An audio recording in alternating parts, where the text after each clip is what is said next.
Ambassador Thexeral's chitinous claws clicked against the crystalline table as he reviewed the latest petition from the newly discovered species called humans. His compound eyes scanned the primitive translation matrices, and he couldn't suppress what his species considered laughter, a grinding sound that echoed through the Grand Council chamber. They wish to join the Galactic Defense Initiative, Thexeral announced to the assembled representatives. These mammals, who have barely achieved faster-than-light travel. High Counselor Veltar, a towering Zephyrian whose tentacles swayed, with ancient wisdom gestured dismissively. Their military assessment is laughable. No exoskeleton, no natural weapons, no electromagnetic discharge capabilities. They use chemical propulsion and kinetic weapons. The chamber erupted in what passed for laughter among the various species. The Galactic Defense Initiative had protected the known galaxy for 3 millennia. Only species that demonstrated sufficient military prowess were granted membership. The assessment criteria were clear: biological superiority, advanced weapon systems, and proven combat effectiveness against the Void Swarm, the galaxy's greatest threat. Their strongest warriors barely register 200 pounds of force, continued Thexeral, reading from the assessment report. Our juvenile spawn exceed that capability. They lack natural armor, their reflexes are adequate at best, and their technology is centuries behind our standards. Counselor Zixbeth, representing the silicon-based crystalline collective, chimed in with harmonic tones that translated to, "Perhaps we should offer them protectorate status instead. They could serve as, what do they call it? A tributary." Species. The motion was passed unanimously. The humans would be politely declined membership and offered protection in exchange for resources and research data. 3 months later, the Void Swarm struck the Kepler sector. The swarm was a force of nature, biomechanical entities that consumed entire systems, converting matter into more of themselves. They moved faster than most ships, hit harder than most weapons could handle, and adapted to every strategy the Council had developed over millennia of warfare. Admiral Corvin watched his fleet's tactical display with growing alarm. 67 Council warships, the finest in the galaxy, were being systematically destroyed. The crystalline collective's prismatic shields shattered under the swarm's adaptive frequency weapons. The Zephyrian bioships, capable of regenerating mid-battle, were being infected and turned against their own allies. "Sir, we're receiving a transmission from outside the sector," reported his communications officer. "More reinforcements?" Corvin asked hopefully. "No, sir.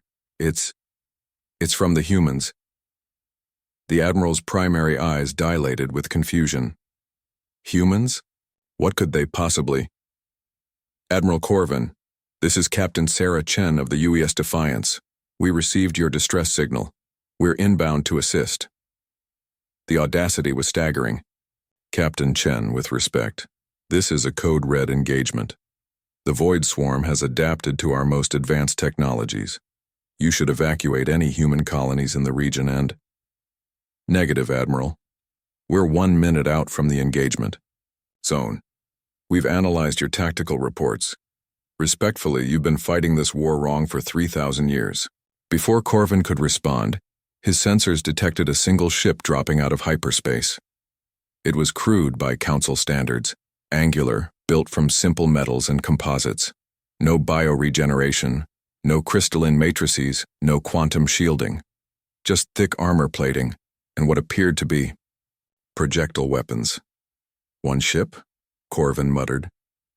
"They sent one ship?" The human vessel, barely 200 meters long, accelerated toward the swarm's center formation. What happened next defied every tactical manual in the Council's archives. The UES Defiance opened fire with weapons that shouldn't have been effective. Simple railguns hurled depleted uranium slugs at relativistic speeds. Missile pods launched warheads with primitive nuclear fusion cores. The ship's armor wasn't sophisticated. It was just thick, redundant layers of steel and ceramics. But the humans fought like nothing the galaxy had ever seen. They didn't try to outmaneuver the swarm entities. They flew straight through them, guns blazing. When the biomechanical creatures adapted to their frequency signatures, The humans switched to completely different weapon systems. When their missiles were intercepted, they fired spreads of simple, stupid projectiles that couldn't be countered because there was nothing sophisticated to counter.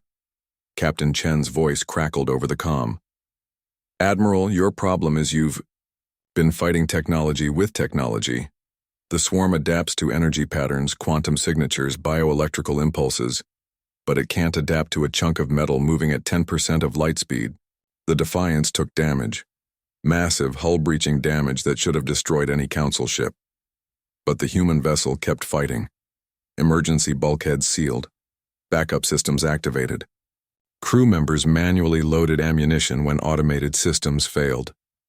"Damage report," Chen barked to her crew. "Deck 7 is venting atmosphere. We've lost main power to the port battery. Casualty reports coming in from..." "Can we still fight?" "Yes, ma'am." "Then we keep fighting."